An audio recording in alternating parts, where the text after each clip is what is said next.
Guys, please keep the applause going for Jordan Castle and the amazing work he and Vision Spring are doing.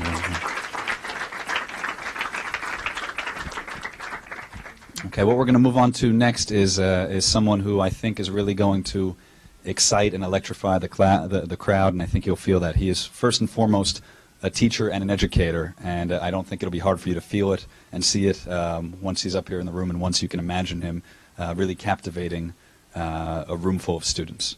He is originally from Boston. He's not only a student at Columbia, but also an assistant professor at NYU. He graduated from Tuskegee University, and after going on to get a master's, returned to Tuskegee to teach architecture for 5 years, where he pioneered a concept called sustainable service learning. Currently, he's back up here in New York and New Jersey. He works at the New Jersey Housing Agency, being the Green Homes Coordinator. So please put your hands together for a round of applause for Kwesi Daniels.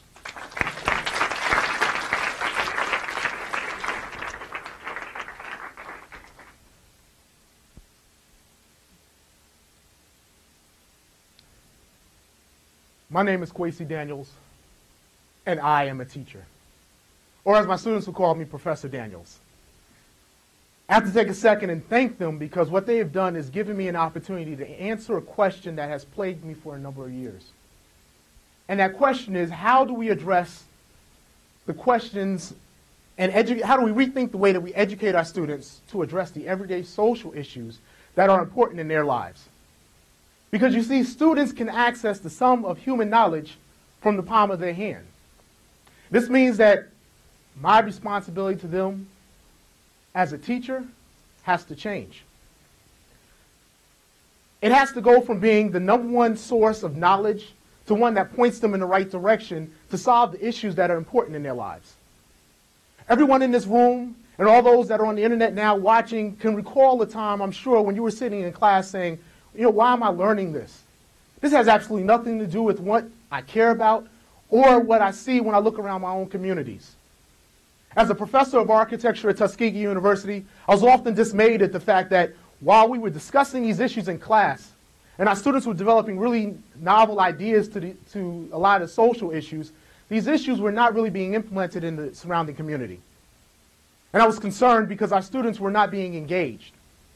And so I decided that, you know what, rather than stay in the class, we're going to jump out into the community and actually engage the community. And so one of the first projects that I did this with was one in which the Department of Architecture teamed up with the Department of Social Work and Occupational Therapy. And we tasked our students to design a home for a client with a disability. And because previously I realized our students were not sensitive to the needs of the residents of the local community, we said that you have to become sensitive to the needs of your client.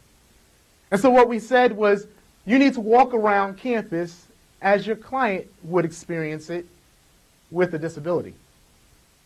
And so we blindfolded some and stuck earplugs in others. And as a professor, I'm here to tell you, I was really surprised at, yeah, that's me. I was surprised at the results. And I knew that I was on to something when one of the students came up to me and she said, you know, Professor Daniels, this is actually the first time I've ever utilized the campus as a learning tool. I was like, wow. The next project was one where I was approached by the Shiloh Rosenwald Restoration Foundation. See, they wanted to restore their Rosenwald School and have it placed on the National Registry of Historic Places. This school is one of the oldest of 4,000 schools that were built between 1915 and 1940. Additionally, it is one of the hosting sites, or was one of the hosting sites, for the what's historically referred to as the Tuskegee Syphilis Study. This was a 40-year study in which the United States Department of Health looked at the long-term impact of syphilis in untreated African-American men without their knowledge. And because of this study, many of the Tuskegee students are very apprehensive of engaging the residents in the surrounding area. And so again, you know, I said, you know what, we got to get out the classroom. And so for the next 8 months, we stayed at the school learning about historic restoration. And that turned into a massive community service project composed of a window restoration initiative in which students learned how to restore the windows. That brought members from the community, local universities, high school students and alumni of the school. And then that turned into a truth and reconciliation event in which the relatives of the participants in the study came together and for the first time spoke about the impact that the study had upon their lives and how it had broken down their families. And at this point is when I realized that this had gone from being a classroom exercise, but something that was healing for the community.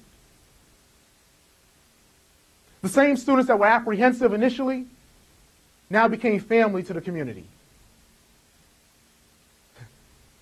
One of my students decided to pursue a master's degree in historic preservation as a result of this particular assignment.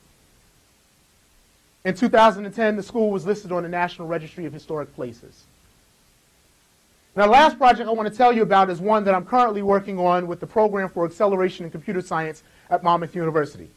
This program recruits students from elementary through high school from Monmouth County, New Jersey, and teaches them computer science and mathematics. And recently I asked them, what social issue would you like to address most?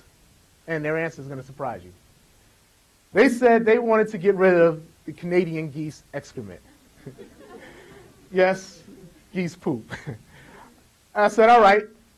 All of the students recently were impacted by Hurricane Sandy. And they also lost power during the storm. And so I said, you know what? My wheels started spinning, and I said, we could capture the geese excrement, and there's methane contained in it, so let's put that in a biodigester and capture the methane gas. We can create an alternative energy source, and we could actually do something positive, and that's what we're doing now. So we're saying, let's capture the geese poop, put it in a biodigester, and see if we can power some gas lamps and run a gas stove and do something exciting, and that's what we're doing. So the moral of the stories that I'm sharing with you is that if we utilize the classroom as more than a classroom, we actually get out in the community and engage it, we actually can develop some ideas that are strong. So let's consider how much time we have with students in a given year. That's about 1,267 hours a year.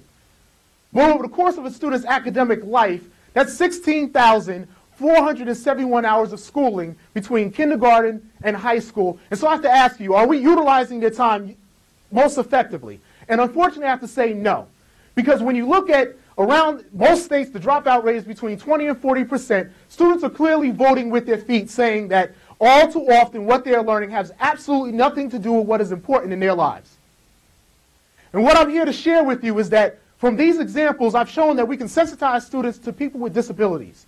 We can heal communities that have been impacted by social injustice and wounded, and we can develop alternative energy sources all through the classroom. Now imagine, following headline, 9-year-old student solves a debt crisis. Second grade student starts a company and provides jobs to over 200 people in her community. Elementary school solves drug abuse issues in their community. This is possible. Let us not wait until students graduate from college to start addressing these issues. Let's start addressing these issues in kindergarten and elementary school, and I guarantee you if we charge the students, they may actually develop some ideas that are worth sharing. Thank you.